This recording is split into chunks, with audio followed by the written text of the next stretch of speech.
All right, Shalom. First, I want to give all praises, honor, and glory to Yahweh, Bahashem Yahushai, Bahashem Rakah Kodash. Double honors to the apostles of Great Millstone, and peace and blessings to the elect. This here is a video that has been basically, circulating the Brotherhood, as of recently. It came out October 8th, and it says, Swedes say goodbye to cash with microchip implants. All right, which we've been saying this starting from my elders and apostles for years, man. But I want to bring this article here. This was published on RT News on October 11th. Okay, just a couple days after, and it's funny when you look at the timing how the Sweden says they're doing away with cash with microchip implants, and the reason I paused it on this image here is because they also mentioned within this promo or this video here as to how it's not only beneficial in financial ways, but it's beneficial in safety. All right. Matter of fact, let me go to the beginning and play. I am convinced that smart implants will provide a marvelous value to people who is our money.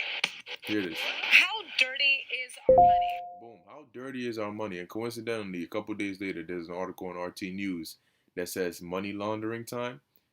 COVID-19 can survive on cash for 28 days. You hear that? So I'm going to ask again, is it by coincidence? These elites deal with what? Problem, reaction, solution. Okay? So next thing you know, oh, look at Sweden. They're not having problems with this because they're not dealing with this cash problem. Let me just read the first line of this and we'll go to the clip. Coronavirus can survive on certain surfaces, including banknotes, that's money, a mobile phone and mobile phone screens, and that's like usually they'll say, okay, you want to pay digitally, you can pay with your phone. But now they're demonizing the phone and the cash. It says, check this out, for nearly a month. So it can dwell on your phone or on your money for 30 days, almost 30 days, in cooler climates.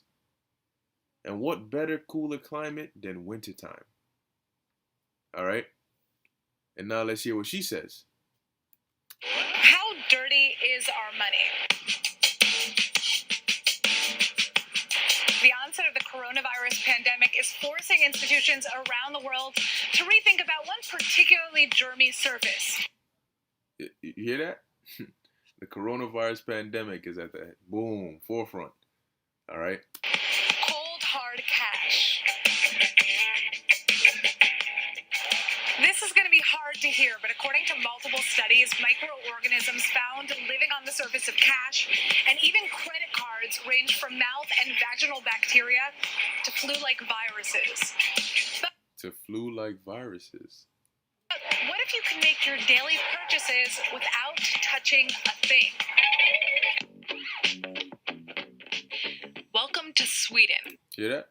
So, in the beginning of the video, yes, this is dealing with money, but they've already started painting that picture of the problem and how what they're about to show you is a solution. That's why she said, but what if you can, that is the solution aspect, She gives you a little bit of information how these bacteria and microorganisms can survive on cash and cards. And in the article, it mentions what? Phones.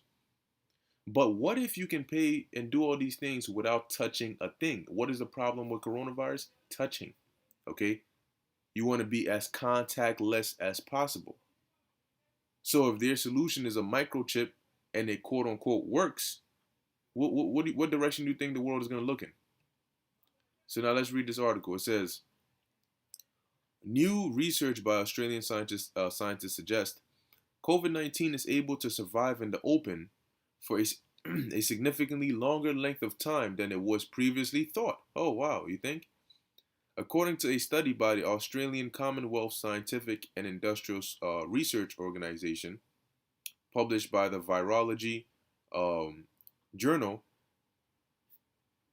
it says, establishing how long the virus really remains viable on surfaces enables us to more accurately predict and mitigate its spread and do a better job of protecting our people, said CSIRO Chief Executive Dr. Larry Marshall. According to the research, the virus has proven to be extremely stable and able to thrive on smooth, non-porous surfaces, including paper and plastic banknotes, glass, and steel. Okay, kept around room temperature, COVID COVID-19 stayed alive for a whopping 28 days, which in some 10 days longer than the survival time of the regular flu virus. It should be noted that the experiment was carried out in the dark, as UV light is very effective in killing the coronavirus. Higher temperatures are significantly less comfortable for the virus, but are we not approaching colder temperatures, lower temperatures? All right, at 40 Slovakia or 104 degrees Fahrenheit, it was able to survive for less than 24 hours at 30 degrees Celsius and 86 Fahrenheit. COVID-19 demonstrated quite mixed results, staying alive for some 7 days on stainless steel, plastic notes, and glass. All right. It says, but only 3 days on vinyl and cotton cloth. On paper cash, the contagious virus was still detected after 21 days under those conditions. So now what's the problem here? Cash is the problem. Why do you think they started with the whole digital dollar, with a digital wallet? What's gonna be the physical device that's gonna you need something to keep this digital. How are you gonna use the digital wallet? What are you gonna use to between you and the digital world to access these things? Well, you need something that's not necessarily as contagious as cash, right? Okay. I'm gonna just skim through this. All right. Sometimes they give you a little excess information, which we just want to hit the point. Okay. All right. So I guess that was really the point on it, and really the message is in is in the headline. All right, that says COVID-19 can survive on cash for 28 days. So what is Sweden's solution? Microchip implants. All right. Where thousands of people are inserting tiny microchips under their skin so that they no longer have to carry cash, IDs, gym passes, and key cards to get into work. Boom. And what are these things usually made of? Paper, plastic. All right. And what did we just read here? That what are these things that the virus can stay on? Paper, plastic banknotes, glass, and steel. Okay. So if they can replace all that with a chip that's inside your hand, so it can't the virus can't go on it and stay on it. Okay. You wash your hands and it doesn't affect the chip. You can't wash your money. Okay.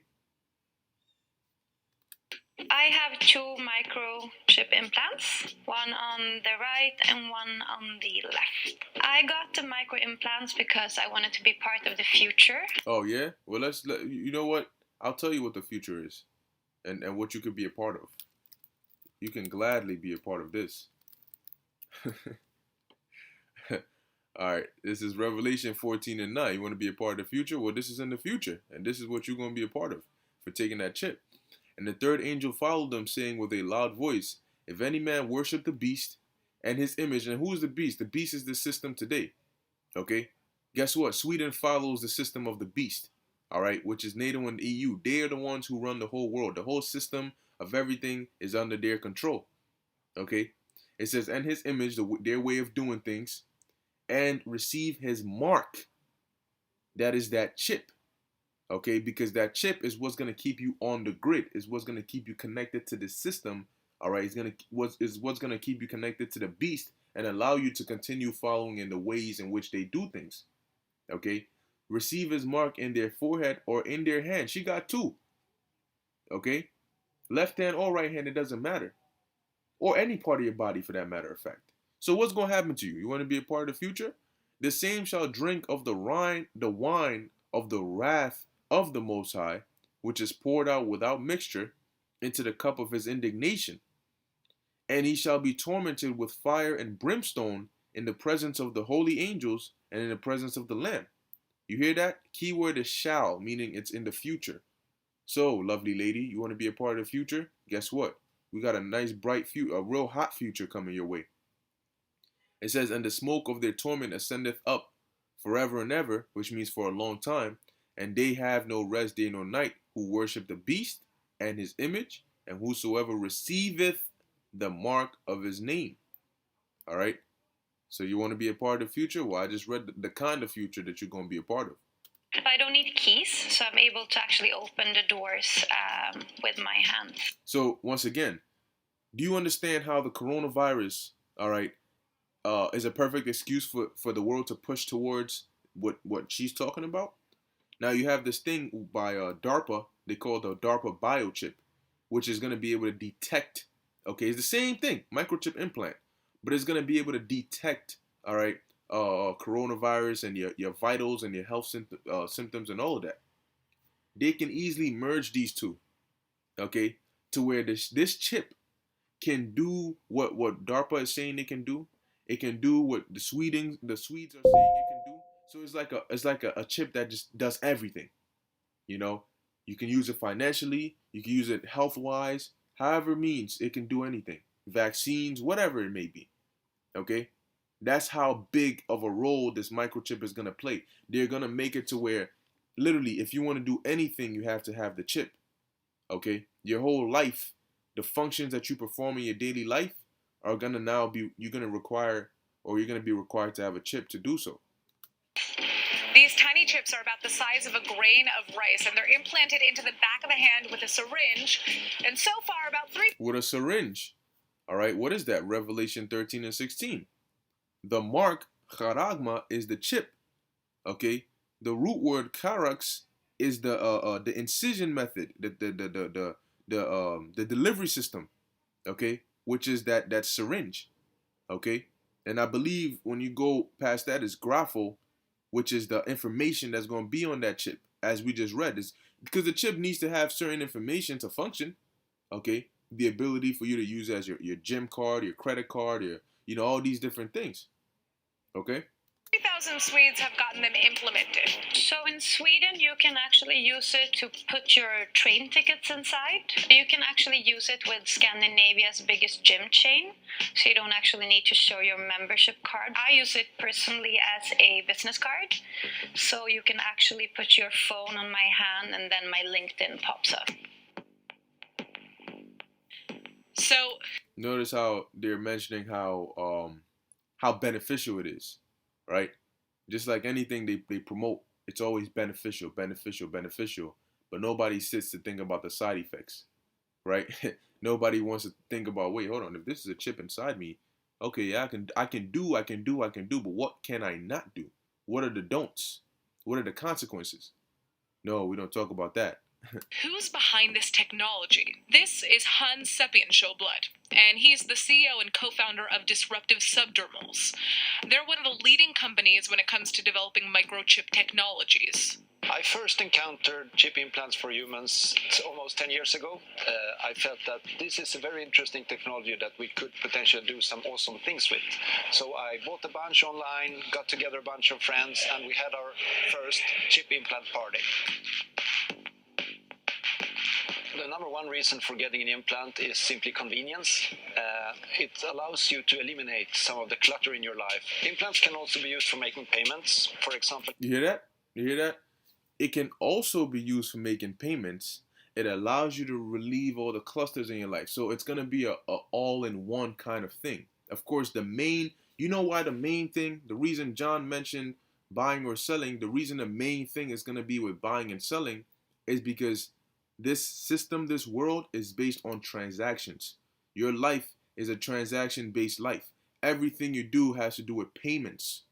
So of course the chip is going to have other functions, but the main function at the end of the day is going to be all these mini functions are going to be complementary for you to make transactions. For example, the chip has your ID on it, right? What do you need your ID for? Ultimately to make a transaction, to make a purchase. Okay? It has your Medicare, Social Security number, all these things at the end of the day, what do they come to? Making a transaction. Because they check your ID, they check your social, they do all these things.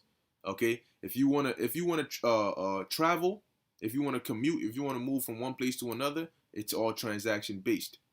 Okay? If you wanna eat food, transaction based, whether you're buying groceries or you're buying takeout, all right, whatever it may be. If you want entertainment, transaction based. If you're feeling sick and you need something for your health, transaction based. All right. If you're trying to use herbs, you got to buy it first. You know what I'm saying? In order to buy it, if you're not ordering it, where you're paying for the shipping or the order, you have to get your ass to the location where they sell it. In order to get there, transaction based. You understand? Your whole life, the system is designed on transactions. And that's why that's the main part or the main function of this chip, buying and selling. Here at Epicenter in Stockholm, we use our implants in different vending machines, buying snacks and candy and juices whenever we feel like it. Microchips may sound too futuristic for you, but Sweden is expected to be the world's first cashless economy by March of 2023. But now, But understand that it's gonna be way before that, man. Because look, yes, they're planning for 20, but that's on a quote unquote regular basis. Now with this whole coronavirus, what is it doing? It's speeding things up.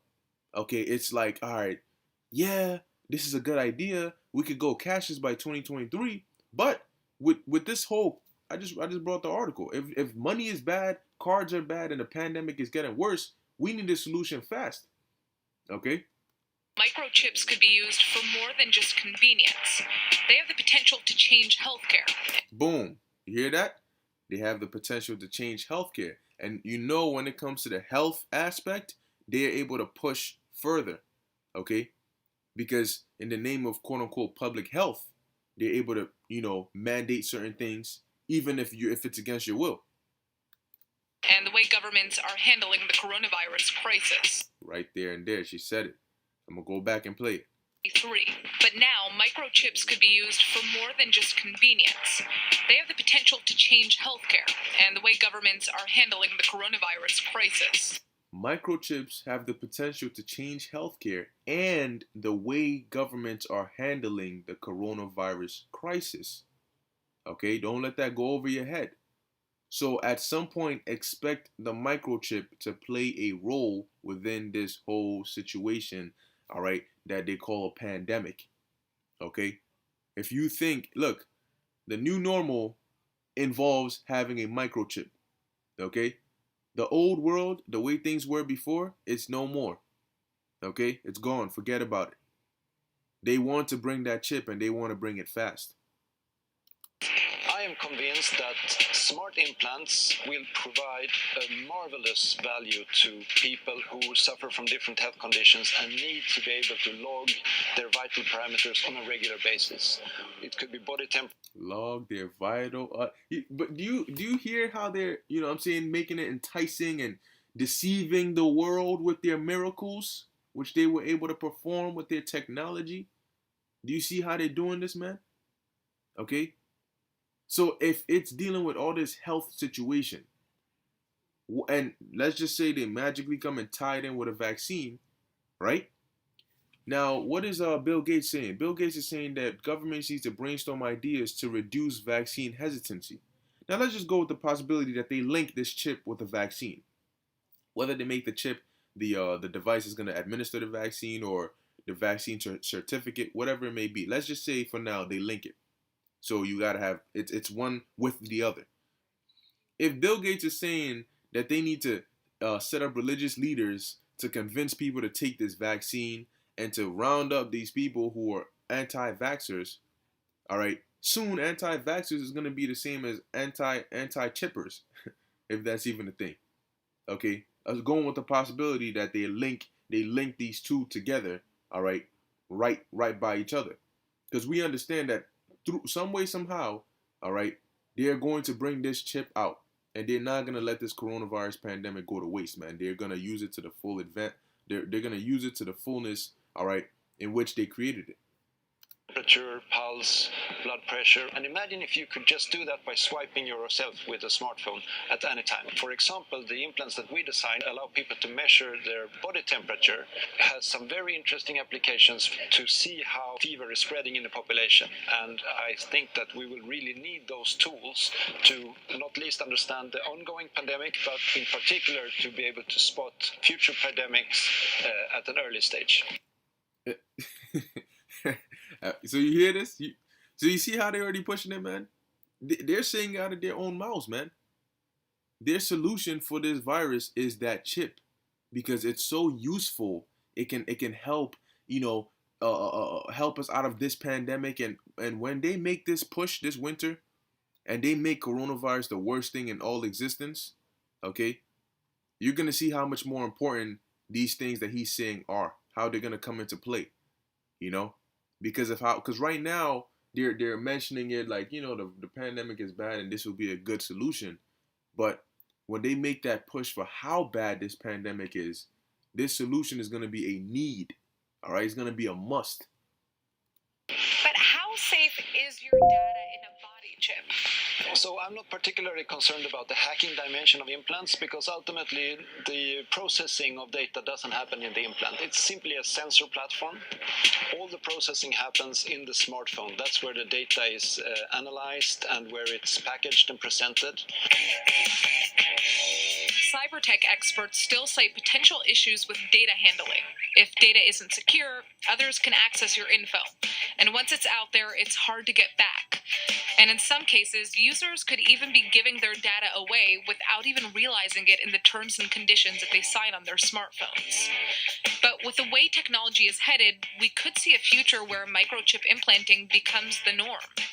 I believe that I'm going to be able to use my microchips to do payments in the future, identification, tickets. In Sweden, every shop, in every kiosk, in public transport, there are always these touch terminals where people either touch their phone or their wallet with a credit card inside. So this means that the infrastructure for making payments also with an implant are already there. Boom. The infrastructure is already there. All right. You understand that? So all that's left is the mindset. They're now gonna push it to where people accept it more. So when these celebrities come out with the chip, all right, and they promote it, okay, and these big governments and these countries and the commercials, it'll become a thing, man. It's gonna be spoken about more and more, and it's gonna be very common in your eyes. And as anything else, the more and more you hear it, the more and more you see it, especially being promoted in a positive light, it's gonna start to lower people's guards. People are gonna start to see it because the mark of the beast, the chip, it sounds, foreign to them because the main light in which they've heard it in is a negative light. Don't take it. It's the mark of the beast. Da da da. But when Esau comes and brings it in a quote unquote other light to where he's trying to make it look good and bring you all the benefits, he's gonna slowly start to change people's minds and desensitize them to it. The same way when the cops first shot black people in the streets, it was a big uproar. It was such a crazy deal. But over time, it became something that people were able to live with because it was the new norm. They got used to it. Their minds got desensitized to it. And that's what they're going to do with these implants. You're going to see more commercials. You're going to see more ads. You're going to see more promotions for it. Same way they'll promote a new iPhone or a new tablet or whatever it may be. Celebrities are going to have it. Okay, and slowly but surely, as you step out and you look around, that's going to be the new thing. Next thing you know, stores. You walk into a store. Did they always have this here? Then you see people, you're going to see it, man. You're going to see it, man. It's going to happen so fast. Okay? Hey, man. It looks, all right, it looks like coming out of this quote-unquote pandemic, man, when they say new normal, they mean you walk into a store and you see people swiping their chip. Okay? You got chipping centers all set up. All right? So, hey, we in for some interesting times, man. The question is, could this Black Mirror type of technology be implemented in other countries? Han's ultimate vision is to take health microchips to developing countries where healthcare systems are less developed, so that people in remote areas with limited access to hospital facilities can just send their health information to doctors around the world to receive diagnosis. But until that technology is fully developed, would you be willing to get a microchip? Hell no, you crazy? Hey, but once again, this is how Esau moves, man. Okay, this is how Esau Edom moves, man, and they're gonna get a lot of you people. All right, if the Lord ain't got the spirit to cover you, man, you're gonna have a lot of people simple-minded like that lady talking about I want to be a part of the future, or you're gonna be a part of a future, all right? Okay, but hey, over here, man, look, we say, all right, we're not gonna take the chip, man, but you actually have to pray that the Lord keeps the spirit on you to not take the chip, man. Because one thing, you might say one thing today, but if the Lord is not with you, you might just flip, all right, the next day, man. And that's a very, very scary thing, man. Okay. And I pray that the Lord doesn't do that to any of us, okay, who are sincerely in this truth, man. Okay. But that's why we have to continue to pray, all right, and serve the Lord and seek our salvation with fear and with trembling. All right. So with that, I hope you were edified. I want to give all praises, honor, and glory to Yahweh, Bahasham, Yahweh Shai, Bahasham, Rakha Kudash. Until next time, Shalom.